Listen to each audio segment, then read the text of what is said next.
देखो class 12 exercise 6.3 आज हम करेंगे क्लास 12 का find the slope of the tangent to the curve y is equal to 3x power 4 y is equal to 3x to the power 4 minus में 4x at x is equal to 4 पर find the slope of the tangent का slope कैसे निकालोगे? तो dy by dx निकालो, इसका dy by dx is equal to 3 constant है x power 4 का डेरिवेटिव 4x क्यूब हो जाएगा माइनस 4x का डेरिवेटिव 1 हो जाएगा। ये आ गया 3 4 जा 12x cube minus 4 dy by dx at जो पॉइंट दे रखा है at x is equal to 4 पर, यही आपका टेंजेंट का स्लोप हो जाएगा।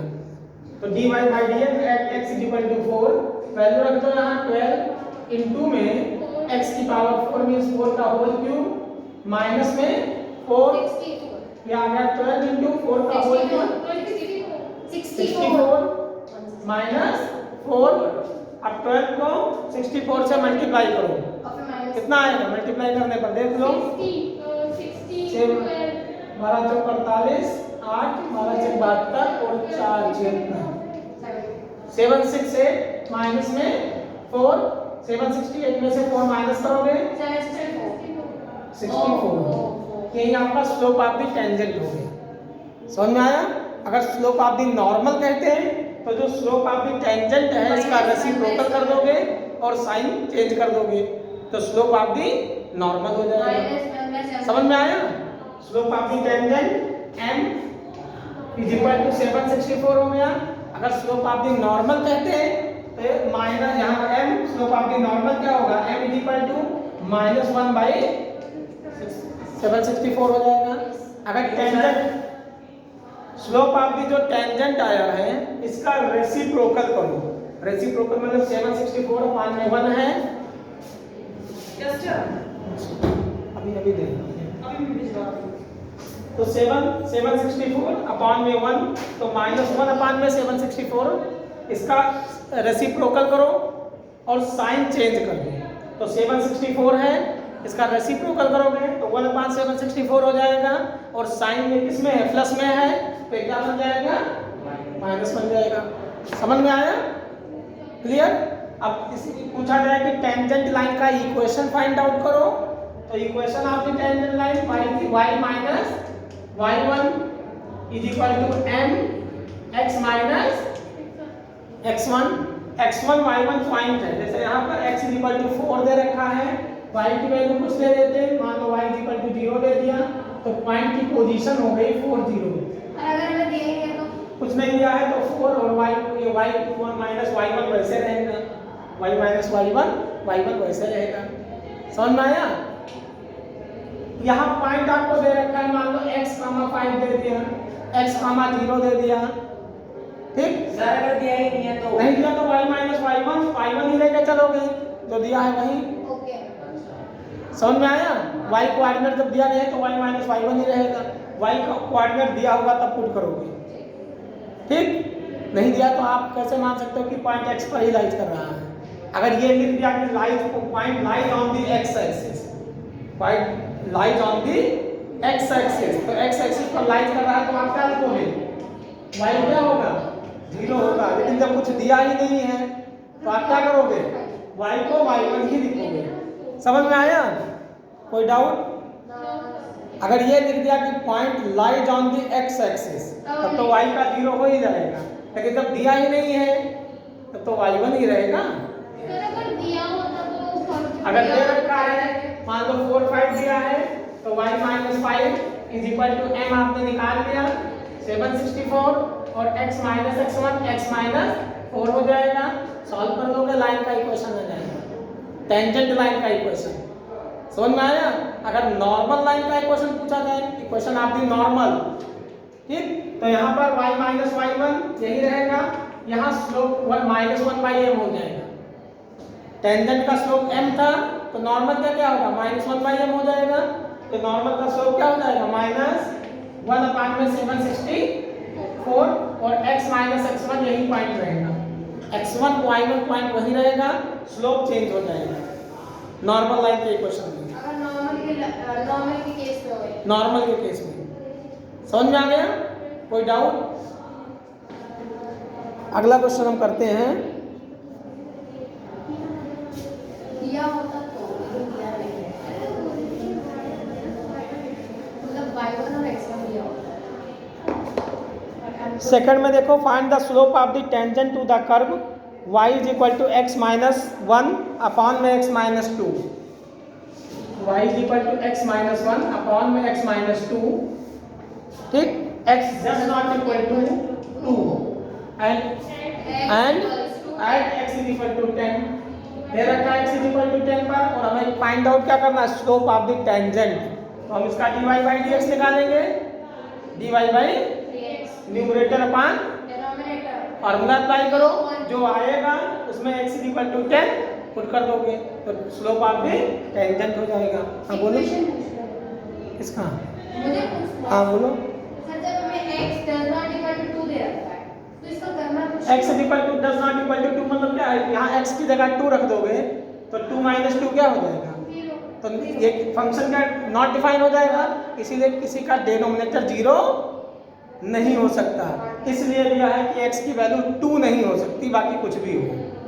यहाँ x की वैल्यू कुछ भी रख दो, सबका डिफाइन होगा, केवल 2 पर तो डिफाइन नहीं होगा, बाकी किसी पर भी x की वैल्यू -1 रख दो, -3 रख दो, -8 रख दो, -100 रख दो, -80 रख दो, सबका डिफाइन होगा, लेकिन 2 पर डिफाइन नहीं होगा, इसीलिए लिखा है कि डिनोमिनेटर 2 की। अब मान लो यहाँ ये उल्टा ले लेते x माइनस 2 अपॉन में x माइनस 1, तब क्या लिखते हैं, डज नॉट इक्वल टू 1 पर डिफाइन नहीं होगा, इसलिए अलग से 10 भी तो दे रखा है। x इज इक्वल टू 10 पर तो आपको टेंजेंट पता करना है कितना है, इसलिए पॉइंट तो देंगे ही, नहीं तो dy बाई dx आप निकाल दोगे, लेकिन टेंजेंट किस पॉइंट पर लाइज करेगा, तो आप लिखोगे ना tangent at a point dy, हाँ dy, यहाँ dy by dx at x1 y1 x1 at p, ये होता है आपका स्लोप ऑफ द टेंजेंट। समझ में आया? थर्ड क्वेश्चन में देखो, find the slope of the tangent to the curve y is equal to x cube minus x plus 1 at the point whose x coordinate is 2, यहाँ भी वही x is equal to 2 है, इसमें इस वाले में डिवीजन का लगेगा, क्वेश्चन रूल। क्वेश्चन 3 में देखो, find the slope of the tangent to the curve y is equal to x cube minus x plus 1 at the point whose x coordinate is 2, x की वैल्यू क्या रखना है, 2 ही रखना है, और फंक्शन दे रखा है y is equal to x cube minus x plus 1, और dy बाई dx निकाल दो, 3x स्क्वायर माइनस 1, अब x की जगह आप क्या कर दोगे 2, x कोऑर्डिनेट 2 दिया है ना, तो 2 रखो, 2 का स्क्वायर 4 और 3 जा 12, 12 माइनस 1 11 हो जाएगा। समझ में आया? क्वेश्चन नंबर 4 भी इसी टाइप से है। क्वेश्चन नंबर 5 देखो, find the slope of the normal, find the slope of the normal to the curve x is equal to a cos theta, a cos cube theta and y is equal to a sin cube theta. Slope of the normal अब की बार आपको find out करना है।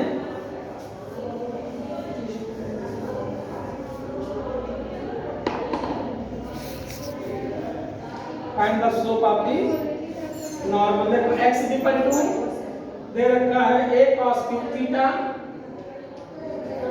और y is equal to a sin cube theta, a sin cube theta, और theta is equal to pi by 4 पर आपको फाइंड आउट करना। Slope of the normal, slope of the normal find out करो, तो हम ये पैरामीट्रिक फॉर्म हो जाएगा, dy by D theta, dy by D theta निकालो, dy by D theta a sine cube theta का 3 आगे आ जाएगा, साइन स्क्वायर थीटा हो जाएगा, फिर साइन थीटा का करोगे तो इनटू में यही आएगा ना, साइन कैसे आ गया, अच्छा बाई a इसको लिख सकते हो साइन थीटा का होल क्यूब। हाँ वो मैंने इसको x मान लिया, x पावर n का फार्मूला लगाओ, a कांस्टेंट है, 3 आगे आ जाएगा, साइन थीटा की एक पावर कम हो जाएगी, फिर साइन थीटा को आप x मान के कर रहे हो, इसका अगेन डेरिवेटिव करना पड़ेगा।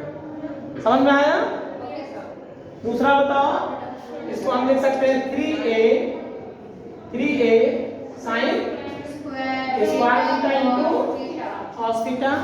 दूसरा देखो dx by d थीटा निकालेंगे, यस dx by d थीटा a एज इट इज 3 आगे आ जाएगा, और cos स्क्वायर थीटा इनटू में cos थीटा का करोगे माइनस, ये आ गया -3a cos square theta into में sin थीटा।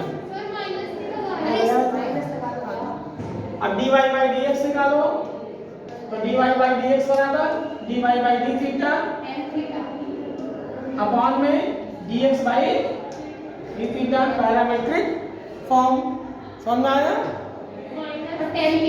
हाँ, dy इसको ये कैंसिल, 3a से 3a कैंसिल हो जाएगा, एक sin थीटा से एक sin थीटा कैंसिल हो जाएगा, cos से cos, तो माइनस tan थीटा आएगा ना, माइनस भी तो है, क्या आ जाएगा माइनस tan थीटा हो गया। अब थीटा की वैल्यू दे रखा है π/4, तो tan π/4 की वैल्यू 1, ये आ गया -1 क्या आया? किसका नॉर्मल, किसका टेंजेंट का स्लोप आया, और हमें किसका स्लोप चाहिए, तो -1 का रेसिप्रोकल करोगे 1 हो जाएगा, साइन भी चेंज करोगे, माइनस है तो प्लस हो जाएगा। समझ में आया? तो नॉर्मल का स्लोप फाइंड आउट हो जाएगा। तो ये आपका क्वेश्चन नंबर 5 था। 6 भी इसी टाइप से करना है, find the slope of the normal to the इसको इससे डिवाइड करो, 3a से 3a cancel, sine square theta से साइन थीटा कैंसिल, क्या बचेगा ऊपर, एक cos से एक ये कैंसिल, तो नीचे ये क्या बचेगा, तो साइन अपान cos tan होता है, sine theta upon cos theta. समझ में आ गया? कोई डाउट? अगला क्वेश्चन हम करते हैं इसी टाइप से, क्वेश्चन नंबर 6 है, 7, 8। अब हम इधर आ जाते हैं और इसके कर लो, क्वेश्चन नंबर 6 भी 7 देखो, find point at which the tangent of the curve, this is parallel to the x axis, parallel to the x axis, curve दिया हुआ है y = x³।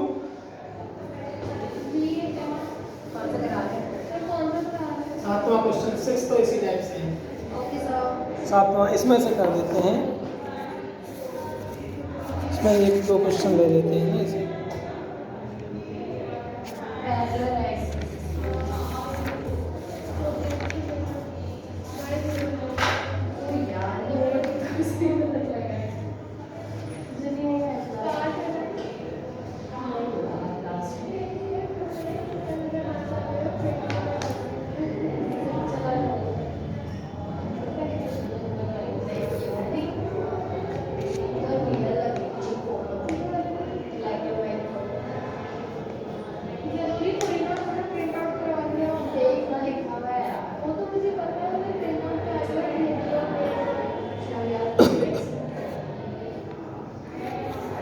देखो, फाइंड द मैक्सिमा और मिनिमा हम करते हैं इसी टाइप से। Find the global minimum value of, find the global minimum value of fx = x⁴ minus x² minus 2x और प्लस में 6। देखो मैक्सिमा और मिनिमा में, मैक्सिमा और मिनिमा में क्या करना है कि आप 2 टाइप के टेस्ट दिए गए हैं, एक तो फर्स्ट डेरिवेटिव टेस्ट और एक सेकंड डेरिवेटिव टेस्ट। हाँ, इसी का तो है 6.4 आएगा नहीं। हाँ, इसमें है कोई 6.3 में कोई डाउट है? किसमें? एक क्वेश्चन है, जैसे आपने 7 वाला बोला, हाँ इतनी हिंट दे रखी है कि ये पैरेलल है x एक्सिस के। हाँ, तो x एक्सिस के पैरेलल है, इसका मतलब y की वैल्यू क्या होगी वहाँ, 0 हो जाएगी। पैरेलल टू x एक्सिस का मतलब स्लोप ऑफ द टेंजेंट 0 है, m की वैल्यू 0 है। फिर यहाँ पर x जो आपका dy by dx निकालोगे उसको 0 के बराबर पुट कर दोगे, समझ में आया?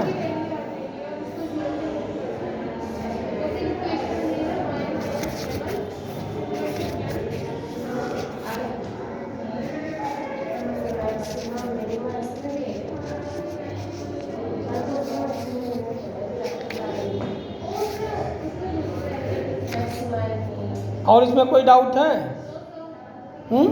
अब बाकी ट्राई करना। ये एग्जाम्पल्स आप देखोगे 19, 20, 18, 17, 16 सब एक ही तरीके से हैं। एग्जाम्पल पढ़ के आपका एक्सरसाइज के सारे क्वेश्चन अटेम्प्ट हो जाएंगे। समझ में आया? क्वेश्चन नंबर 23 ट्राई करेंगे। 23 हाँ इसी का, फिर इसके बाद आप ट्राई करेंगे। क्वेश्चन नंबर 23 फिर ये कराते हैं maximum. Prove that the curve x is equal to y square and xy is equal to k cut at right angles if 8k square is equal to 1। ये आपको प्रूव करना है। Prove that the curve x is equal to y square and xy is equal to k cut at right angle से, right angle पर cut करेंगे दोनों curve जब 8k square is equal to 1। ये कंडीशन आपको prove करना है, ये प्रूव करना है। और ये कह दे रखा है कि ये दो कर्व हैं, पहला इक्वेशन, दूसरा इक्वेशन, ये दोनों राइट एंगल्स पर कट कर रहे हैं। कब कट करेंगे? अगर राइट एंगल पर कट करेंगे तो ये कंडीशन फॉलो कर दीजिए। समझ में आया? 23 नंबर क्वेश्चन देखो। Prove that the curve x is equal to y square and xy is equal to k cut at right angles. तो आपको पता है कि अगर दो लाइन M1 और M2 दो लाइन है L1 और L2, ये दोनों पैरेलल्स होंगी। तो जब पैरेलल होंगी तो इनके स्लोप बराबर होंगे। M1 is equal to M2, ये हमने लाइन स्ट्रेट लाइन में पढ़ा है 11th में। अगर दो लाइन कट करेगी राइट एंगल्स पर, L1 और L2 90 डिग्री पर कट करेंगी, तो इनके स्लोप का मल्टीप्लिकेशन -1 होगा। याद आया? स्ट्रेट लाइन में आपने किया था कि दो लाइन अगर पैरेलल्स हैं तो इनके स्लोप बराबर होंगे। दो लाइन एक दूसरे को राइट एंगल पर कट करेंगी जब इनके स्लोप का मल्टीप्लिकेशन -1 के बराबर होगा। स्ट्रेट लाइन चैप्टर 10 आपने 11th में पढ़ा था। समझ में आया? यहाँ पर cut at the right angles का केस है। Cut at the right angles का केस है। Cut at the right angles, तो दोनों स्लोप का मल्टीप्लिकेशन क्या आना चाहिए? -1 के बराबर होना चाहिए। समझ में आ रहा है? सौरभ कोई डाउट है? इसका स्लोप निकालो, इसका स्लोप निकालो। स्लोप कैसे निकालोगे टेंजेंट का? कि हमें dy/dx निकालना है और पॉइंट पता करना है। किस पॉइंट पर निकालोगे? जैसे वहां दिया होता था x की वैल्यू आप पुट करो। समझ में आया? तो यहाँ पर dy/dx पहले आप, ये दो कर्व दे रखा है। 23 बहुत इंपॉर्टेंट क्वेश्चन है, कई बार आया भी है पेपर में, ये याद रखना। कंडीशन हटा दिया जाएगा, 8k square is equal to 1 याद रखना। ये दो कर्व हैं, राइट एंगल पर कट कर रहे हैं, तो किस कंडीशंस पर? 8k square is equal to 1, 8k square is equal to 2, 8k square is equal to 3, 8k square is equal to -1।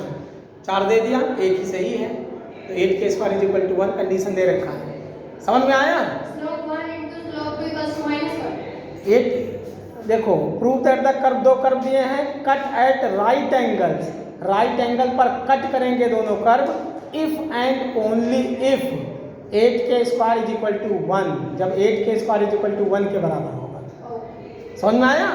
तो ये कंडीशन आपको हटा दिया गया और 4 ऑप्शन दे दिए गए। 8k square is equal to 2, 8k square is equal to -1, 7k square is equal to 3। तो याद करना पड़ेगा ना, क्योंकि आप MCQ में आपका डिफिकल्ट हो गया। MCQ में सीधे आंसर दे दिया गया है। आंसर अगर आपके सही हैं तो उत्तर अब आपके 1 नंबर मिल जाएंगे। पहले क्या होता था, स्टेप पर आपके मार्क्स मिल जाते थे। आधा स्टेप सही है तो 1 नंबर में आधा नंबर दे दिया जाता था। अब स्टेप हटा दिया, अब सीधे उत्तर माला ही दे दिया, पीछे का आंसर ही दे दिया गया। बहुत से क्वेश्चन करते थे, आंसर नहीं निकलते थे। अब सीधे आंसर ही दिया है तो आपको निकालना मजबूरी है। आंसर याद करो या सॉल्व करो। समझ में आया? तो अब मुश्किल हो गए हैं। तो यहाँ पर हम पहले इसका सॉल्व करते हैं, पॉइंट पता करते हैं। x is equal to y square दिया है, यहाँ पर हम क्या करते हैं, x is equal to y square. ठीक, ये नहीं, x y is equal to k दिया है ना दूसरा curve, x y is equal to k, यहाँ पर हम एक्स की वैल्यू पुट कर देते हैं इसमें सेकंड वाले में। फर्स्ट और ये सेकंड दो कर्व हैं, फर्स्ट और सेकंड। हम यहाँ पर एक्स की वैल्यू पुट करते हैं तो वाई स्क्वायर इंटू में y is equal to k, तो y cube is equal to, तो वाई बराबर क्या आएगा, जब यहाँ से क्यूब हटाओगे तो के की पावर 1/3। जब यहाँ x square is equal to 4 लिखते हो तो एक्स बराबर क्या लिखते हो, 4 की पावर 1/2 नहीं लिखते हो या स्क्वायर रूट 4 लिखते हो। जब स्क्वायर हटाते हो तो स्क्वायर रूट लगाते हो, और जब क्यूब हटाओगे तो क्यूब रूट लगाओगे। सिंपल सी बात है। फोर्थ रूट हटाओगे तो फोर्थ रूट लगाओगे, पावर 4 होता तो फोर्थ रूट लग जाता। इसी को हम क्या कहते थे, शर्ड। ये पहले 9th में होता था शर्ड, करणी हिंदी में कहा जाता था, करणी। ये हट गया, अब केवल स्क्वायर रूट क्यूब रूट है। तो यहाँ पर के की वैल्यू कितना आ गई, तो y की वैल्यू k की पावर, अब x की वैल्यू निकालो तो x बराबर यहाँ पर कर दो y की वैल्यू, तो x बराबर क्या होगा, y स्क्वायर है तो y मतलब k की पावर 1/3 का स्क्वायर, तो ये आ गया k की पावर 2/3। तो पॉइंट की पोजीशन क्या हो गई, x मतलब k की पावर 2/3 कॉमन y मतलब k की पावर, ये पॉइंट की पोजीशन हो गई। अब आप डेरिवेटिव निकालो, differentiating both side with respect to x। यहाँ सॉल्व करो, dy by dx इसका स्लोप निकालोगे ना, तो ये यहाँ आ गया आपका 2y, तो dx अपॉन में dy, dx upon is equal to क्या हो जाएगा, 2y हो जाएगा। तो dy by dx बराबर क्या होगा, उलट दो, 1/2y हो जाएगा। यही होगा ना, dx by dy is equal to 2y, तो dy by dx क्या होगा, 1/2y हो जाएगा। ऐसे वहां बताओ, यहाँ प्रोडक्ट रूल लगेगा, फर्स्ट को छोड़ो x, इसको इसके स्लोप को हम m1 मान लेते हैं, इसके स्लोप को, उसके स्लोप को m2 मान लेंगे अभी जब निकलेगा। तो यहाँ ये आ गया आपका x, फर्स्ट को छोड़ो, y का करोगे dy by प्लस में y को छोड़ो x का करोगे इज इक्वल टू में के कांस्टेंट है उसका डेरिवेटिव 0, तो dy by dx बराबर क्या होगा, ये y प्लस y है उधर जाएगा और यहाँ नीचे हो जाएगा y अपॉन इसके स्लोप को। अब यहाँ देखो, अभी स्लोप क्या होगा, ये आपका m1 बराबर हम पॉइंट पुट करेंगे ना, m1 तो कब आता है, जब पॉइंट की पोजीशन हो तभी तो आएगा। तो 1/2 y की वैल्यू क्या दिया, k की पावर, तो यहाँ 2 और क्या आ जाएगा k की पावर 1/3, ये m1 होगा। समझ में आ रहा है। यहाँ m2, ये क्या है आपका m2, वैल्यू रखो y और x की, तो ये आ गया आपका माइनस y, मतलब माइनस k की पावर अपॉन में k की पावर, अब ये ऊपर जाएगा तो माइनस k की पावर 1/3 माइनस 2/3 हो जाएगा ना, प्लस तो कितना हो जाएगा, माइनस k की पावर 3, डिनोमिनेटर सेम है, 1 में से 2 माइनस करो, माइनस 1/3, ये प्लस 2/3 है, ऊपर जाएगा माइनस 2/3, बेस सेम है, पावर ऐड हो जाएगा, तो 1 में से 2 माइनस करो, -1, 1 में से 2 करोगे ना माइनस, तो -1/3 नीचे ले जाओगे तो क्या माइनस 1/k की पावर, ये समझ में आया, ये m2 हो गया। आप कह रहे हैं कि दोनों किस एंगल पर कट कर रहे हैं, राइट एंगल पर, तो दोनों का स्लोप का मल्टीप्लिकेशन क्या होना चाहिए, -1, m1 × m2 = -1। m1 की वैल्यू निकाल दिया था, कितना आया था, ये है ना m1, तो m1 × m2 = -1, इसका मतलब 1/2 k की पावर 1/3 इंटू में m2 माइनस 1/में = में माइनस से माइनस, ये k की पावर 1/3, k की पावर 1/3 बेस सेम है तो पावर ऐड हो जाएगा, तो k की पावर कितना हो गया 1/3 में 1/3 ऐड करो तो ये आ गया आपका 1/2 और k की पावर 2/3 किसके बराबर है। अब ये उधर ले जाओ k की पावर 2/3 क्रॉस मल्टीप्लाई करो तो 1/2 बराबर हो जाएगा, क्या ये पूरा उधर ले जाओ, ये समझाना पूरा ले जाओ, यहाँ हो गया आपका 1 equals to 2k तो 1 is equal to 2k की पावर 2/3 क्यूबिक बोथ साइड, दोनों तरफ क्यूब कर दो, क्यूबिक both side तो 1 का क्यूब करो 1 2 का क्यूब करो 2 8 और k की पावर 2/3 का क्यूब करो 2 हो जाएगी तो ये आ गया आपका 8 और k इस 2/3 इनटू में 3 3 से 3 कैंसिल तो k स्क्वायर हो जाएगा तो 1 इज इक्वल टू क्या आ गया यहाँ पे क्यूब क्यों दिया है? क्यूबिक बोथ साइड इसने किया जिससे क्यूब हट जाए। अरे स्क्वायर अब यहाँ 1 is equal to 8 k square, यही आपको प्रूव करना था, 8 k square is equal to 1। समझ में आया? समझ में आया बेटा? सर ये फाइल आपके पास ही रहेगी? हाँ।